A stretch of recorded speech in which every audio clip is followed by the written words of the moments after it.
네, 4월 2일 코로나19 국내 발생 현황을 말씀드리겠습니다. 총 누적 확진자 수는 9,976명이며 이 중에 해외 유입이 601명이고 외국인은 50명, 절대 다수가 외국으로부터 입국하는 우리나라 국민입니다. 이 중에서 5,828명이 격리 해제되었습니다. 신규 확진자는 89명이고 격리 해제는 261명이 증가해서 전체적으로 격리 중 환자는 감소하였습니다. 안타깝게도 사망자는 4명이 증가하였습니다. 지역별 확진자 현황을 보게 되면 대구가 21명으로 가장 많고 검역이 18명으로 나타났습니다. 전국적으로 83.3%가 집단 발생과 연관성을 확인하였습니다. 개별 집단 발생의 사례를 보면 먼저 서울에서 송파구에 소재한 의료기관 서울 아산병원에서 3월 31일 확진된 화나 1명 외에 추가 확진자는 없지만 일단 화나의 원내 동선에 대한 방역 소독 그리고 접촉자 관리가 진행되고 있습니다. 대구에서는 달성군에 소재한 2개의 의료기관인 제2미주병원 그리고 대실요양병원에서 전날 대비 13명이 추가로 확진되었습니다. 또한 서구에 소재한 한사랑 요양병원에서는 전일 대비 2명이 추가로 확진되어서 총 123명의 확진자가 확인되었습니다. 경기도 의정부시에 소재한 의정부 성모병원에서는 전일 대비 9명이 추가로 확진되어서 3월 29일부터 현재까지 총 22명의 확진자가 확인되었습니다. 경남에서는 진주에 소재한 스파 관련 3월 28일부터 현재까지 총 7명의 확진자가 확인되어서 역학조사와 선별검사가 진행되고 있습니다. 정부에서는 최근 해외 여러 국가로부터 확진자 발생이 증가하고 해외 유입 환자가 증가함에 따라서 4월 1일부터 해외 입국자에 대한 방역 관리를 강화한 바 있습니다. 모든 국가의 입국자는 14일 자가격리를 원칙으로 하고 단기 체류 외국인은 시설 격리하며 그 시설 격리 비용은 징수를 합니다. 해외 입국자는 반드시 공항 도착 후 바로 집으로 귀가를 하고 자차를 이용하거나 해외 입국자 전용 공항버스, KTX 전용 칸 등을 이용하고 이동 중에도 손 소독과 마스크 착용이 필요합니다. 자가격리 지침을 반드시 준수하여야 하고 최근 입국한 자가격리 대상이 아닌 해외 입국자 분들도 가급적 출근을 하지 말고 14일간 자택에 머무르면서 다른 사람과의 접촉을 최소화하고 가족 간의 감염을 막기 위해서 손 씻기, 기침 예절 등 개인 위생 수칙 준수를 철저히 이행해 주시기 바랍니다.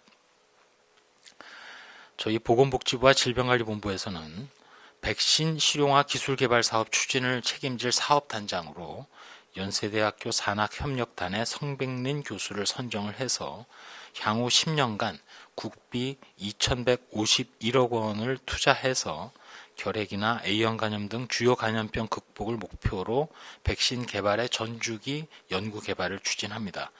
특별히 현재 긴급 대응으로 수행 중인 코로나19 백신 후보 물질의 개발 연구의 성과를 이어받아서 코로나19 백신 개발에도 적극 지원할 예정으로 있습니다.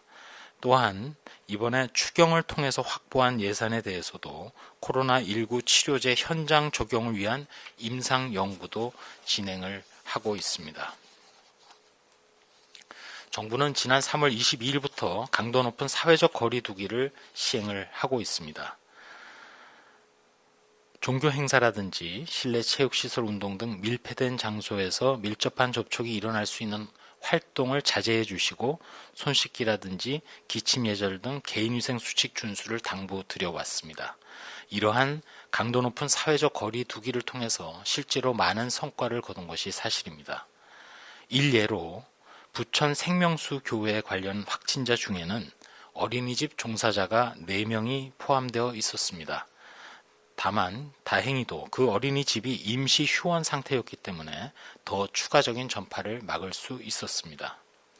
종교기관인 만민중앙성결교회의 경우에도 비록 온라인 예배를 많은 인원이 준비하고 또 위생수칙을 철저히 지키지 않아서 확진자가 발생하긴 했지만 만약 온라인 예배가 아닌 평상시처럼 예배를 진행하였다면 전체 신도수 등을 고려해 볼 때 훨씬 더 많은 확진자가 발생했을 가능성이 있습니다. 이러한 것들이 바로 사회적 거리두기의 효과로 볼 수 있는 상황입니다. 오늘 보도자료 중에서 특별히 부침 3회 코로나19 사망자 현황도 첨부를 하였습니다. 총 169명의 안타까운 사망자분에 대해서 깊은 애도를 표하고 또 위로의 말씀을 유가족께 올리면서 이 169명의 사망자분들로 인해서 전국의 확진 환자 중에서 일단 치명률은 1.69%입니다. 사망자의 특성상으로는 연령은 평균적으로 77.4세이며 기저질환이 없는 경우는 한 건에 불과하고 대부분 다 기저질환이 있는 것으로 일단 확인을 하고 있습니다.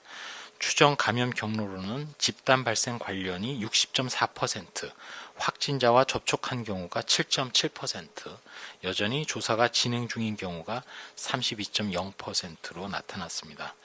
기저질환 중에서는 심혈관 질환 등 순환기계 질환이 가장 많고 이어서 당뇨병 등 내분기계 질환, 또 치매를 포함해서 정신질환도 39.1%로 나타났습니다. 이상 발생 상황 그리고 사망자 현황 등에 대해서 설명드렸습니다. 이상입니다. 네, 지금부터 질의응답 시간 갖도록 하겠습니다. 즉답이 어려운 수치나 통계와 관련된 부분은 위기소통팀에서 별도로 안내 드리도록 하겠습니다. 먼저 출입기자단 사전 질의 먼저 말씀드리겠습니다. 첫 번째 질문입니다. 누적 해외 유입 사례 가운데 가족 간 감염이 확인된 사례는 몇 건인지, 이 자가격리 중 가족 간 감염으로 인한 지역사회의 2차, 3차 전파 우려가 나오는데 실제 이런 사례가 확인된 게 있는지, 또 이를 위한 대책이 있으면 설명을 부탁드린다라는 질문입니다. 질의하신 부분과 관련해서 저희가 그 질의하신 내용을 완전히 충족시키는 답을 갖고 있지는 않습니다만 지난 2주 동안의 그 해외 유입 사례 약 508건으로 저희가 일단 파악을 하고 있는데 그 중에는 가족은 아니라 하더라도 추가적인 그 2차 감염을 일으킨 사례로 41건이 추가된 것으로 그렇게 파악을 하고 있습니다. 퍼센트로 보게 되면 약 8% 정도. 그러나 그 해외 유입 사례의 2차 전파라면 아마도 대부분 동거 가족일 가능성이 매우 높기 때문에 그 정도 비율을 저희가 일단은 파악을 하고 있습니다.